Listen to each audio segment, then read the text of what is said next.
Medyo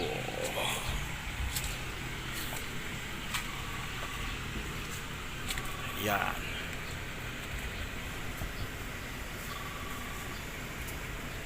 Ano yung 4 kilo ba yan? Oo, 4 kilo. Hello, 4 kilo to. Andito pala mere. Ako nang tinatanong ko ta.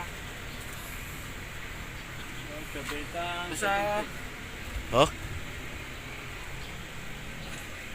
Ayan ang hango namin ngayon dito sa Talavera, Nueva Ecija. Tapos mamaya mga idol, dadaan pa kami ng yung mga sibuyas.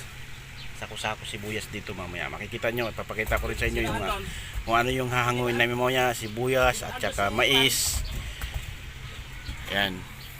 So konti ngayon, hindi katulad kahapon yung mga